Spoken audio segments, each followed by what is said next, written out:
পরবর্তী প্রশ্ন এসেছে যে রাজবাড়ির গোয়ালন্দে নুরাল পাগলা নামের এক ব্যক্তি নিজেকে যে ইমাম মাহদি দাবি করত, তার মৃত্যুর পরবর্তী সময়ে তাকে তার যে কবরস্থ করা হয়েছে সেই কবরের বিষয়ে দুটি অস্বাভাবিক ঘটনার জন্ম দেওয়া হয়েছে। একটি হলো সাধারণ মাটির স্তর থেকে অনেক উঁচুতে বেদি তৈরি করে, প্রায় 8 ফিট উঁচুতে বেদি তৈরি করে সেখানে তাকে কবর দেওয়া হয়েছে এবং তার কবরকে কেন্দ্র করে ঘর নির্মাণ করা হয়েছে। এবং সবচেয়ে বড় আপত্তিকর বিষয় হলো সেটিকে মুসলমানদের প্রাণের যে ঘর, আল্লাহ রাব্বুল আলামিনের যে বাইতুল্লাহ শরীফ, আল্লাহর ঘর, সেই কাবা শরীফের আকৃতিতে সেখানে সেই ঘর নির্মাণ করা হয়েছে, যাকে কেন্দ্র করে সেখানকার স্থানীয় আলেম সমাজ এবং ধর্মপ্রাণ মুসলমানরা সেই ধরনের এই আপত্তিকর, শরীয়ত গর্হিত এবং ইসলামের জন্য অবমাননাকর এই কার্যক্রমকে বন্ধ করার জন্য অনেক পদক্ষেপ গ্রহণ করেছেন। প্রশাসন সহ সেখানে তার কবরকে সাধারণ মুসলমানদের বা সাধারণ মানুষের কবরের মতো করে দেওয়ার জন্য তাদেরকে আহ্বান জানিয়েছেন এবং তার কবরকে কেন্দ্র করে বাইতুল্লাহ শরীফের আকৃতিতে, কাবা শরীফের আকৃতিতে যে ঘর নির্মাণ করা হয়েছে সেটিকেও নির্মূল করার জন্য আহ্বান জানানো হয়েছিল। কিন্তু দুর্ভাগ্যজনকভাবে সেখানকার শান্তিপ্রিয় এবং আলেম সমাজের দায়িত্বশীল এই আহ্বানে প্রশাসন অথবা যারা এই অপকর্মের সাথে জড়িত তারা যথাযথভাবে সাড়া দেয়নি, যার প্রেক্ষিতে বিক্ষুব্ধ সাধারণ মুসলমানরা তারা এই ঘটনার বিহিত করতে গিয়ে সেখানে বাইতুল্লাহর আকৃতিতে, কাবা শরীফের আকৃতিতে নির্মিত সেই ঘর সেটা নির্মূল করে দেয়, ভেঙে গুড়িয়ে দেয়। শুধু সেখানেই তাদের প্রতিবাদ ক্ষান্ত থাকেনি, বরং সেই কবর থেকে মৃত ব্যক্তির লাশকে উত্তোলন করে আগুন দিয়ে পুড়িয়ে দিয়েছে। তো এই ধরনের ব্যাপারে শরীয়তের বিধান অথবা এই ঘটনার বিশ্লেষণ জানতে চাওয়া হয়েছে। আমরা সুস্পষ্ট ভাষায় বলতে চাই যে এইভাবে একজন ব্যক্তির কবরকে কেন্দ্র করে সেখানে কাবা শরীফের আদলে ঘর নির্মাণ করা অথবা ভূপৃষ্ঠের মাটির স্তর থেকে এত ঊর্ধ্বে উত্তোলন করে সেখানে কবর দেয়া, এটি সম্পূর্ণরূপেই ইসলামী শরীয়তের বিরোধী কার্যকলাপই শুধু নয়, বরং ইসলামী শরীয়তের সাথে চরম অবমাননাকর কার্যকলাপ। রাসূল আকরাম সাল্লাল্লাহু আলাইহি ওয়াসাল্লামের যুগে এভাবে পবিত্র বাইতুল্লাহর আকৃতিতে এমন ঘর নির্মাণ করার ঘটনা আমরা ইতিহাসে খুঁজে পাই। এই ইয়ামানে জুল খালাসা নামে একটি ঘর, যেটিকে তারা কাবাতুল ইয়ামানিয়া নাম দিয়ে তেমন একটি ঘর নির্মাণ করেছিল এবং সেই ঘরকে কেন্দ্র করে শরীয়ত গর্হিত অনেক ধরনের কার্যকলাপের আখড়া বসিয়েছিল। আল্লাহ রসুল সাল্লাল্লাহু আলাইহি ওয়াসাল্লাম হযরত জারির ইবনে আবদুল্লাহ আল বাজালি রাদিয়াল্লাহু আনহুকে সেখানে প্রেরণ করেছিলেন এবং আল্লাহ নবী তাকে বলেছিলেন যেন সেই ঘরের এই শরীয়ত গর্হিত কার্যকলাপের অশান্তি থেকে যেন আল্লাহ নবীকে পরিত্রাণ দান করা হয়।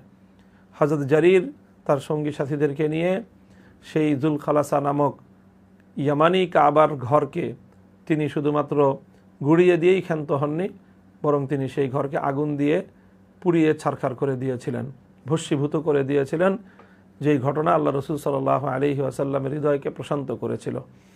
কাজেই সেই জায়গা থেকে কাবা শরীফের আকৃতিতে নির্মিত ঘরকে ভেঙে গুড়িয়ে দিয়ে এবং সেখানে অগ্নিসংযোগ করার ঘটনাটি, এটি অবশ্যই মুসলমানদের ইমানি জজবা এবং তাদের ইমানি যে ক্ষোভ, সেই ক্ষোভেরই বহিঃপ্রকাশ।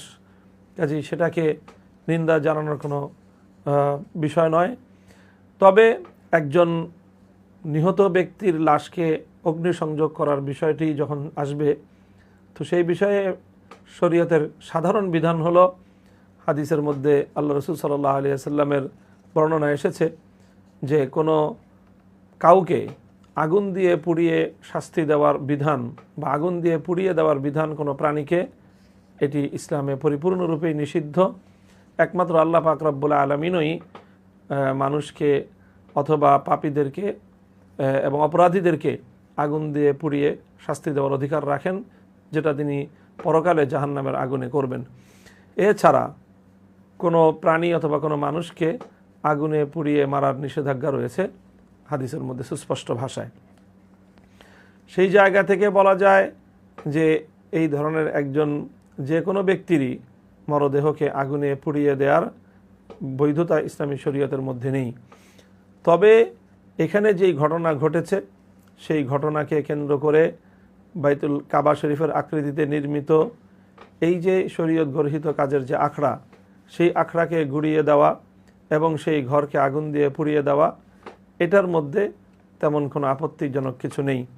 এবং এই লাশ সেখান থেকে উৎখাত করে দেওয়া, এটাও আমি মনে করি যে এটা তেমন আপত্তিকর কোনো বিষয় ছিল না, কারণ এই লাশটা ওখানে থাকলে এটাকে কেন্দ্র করে আবার নতুন করে বা পরবর্তীতে তারা ইসলামী শরীয়ত বিরোধী নানা কার্যকলাপ পরিচালনা করার সেখানে সুযোগ পেত।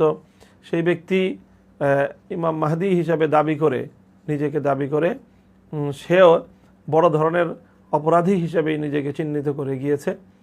কাজেই সেই ব্যক্তি কোনোভাবেই কারো অনুসরণীয় বা সম্মানের পাত্র হতে পারে না।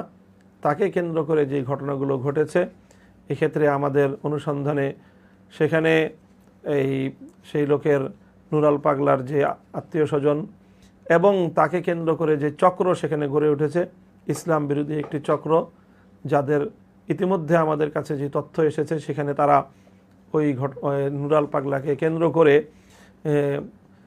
মানে খ্রিস্টবাদ প্রচারণার একটা তৎপরতার কথাও গণমাধ্যমে প্রচারিত হয়েছে। অর্থাৎ সার্বিকভাবে বলা যায় যে রাজবাড়ির এই ঘটনা এটি ইসলামের বিরুদ্ধে একটি গভীর ষড়যন্ত্র ছিল, মুসলমানদের ঈমান এবং আমল নষ্ট করার একটি অপতৎপরতা ছিল। কাজেই সেটার বিরুদ্ধে আলেম ওলামা, ইসলামী নেতৃবৃন্দ নিয়মতান্ত্রিক উপায়ে প্রতিবাদ জানানোর পরেও স্থানীয় প্রশাসন যথাযথ পদক্ষেপ গ্রহণ করতে ব্যর্থ হওয়ায় সাধারণ মানুষের ক্ষোভ এটা তাদেরকে এই গোটা নুরাল পাগলাকে কেন্দ্র করে গঠিত তার সকল আস্তানাকে গুড়িয়ে দিয়েছে। কাজেই এর যে দায়, এটা অবশ্যই এই সংশ্লিষ্ট এই ধরনের ঘর এবং ইসলামকে অবমাননাকর এই কার্যকলাপ যারা পরিচালনা করেছে, এর দায় তাদের এবং অবশিষ্ট দায়টুকু প্রশাসনের এবং সরকারের। যথাযথ সময়ে যথাযথ পদক্ষেপ গ্রহণ করলে পরিস্থিতি এত দূর পর্যন্ত গড়াতো বলে আমরা মনে করি না।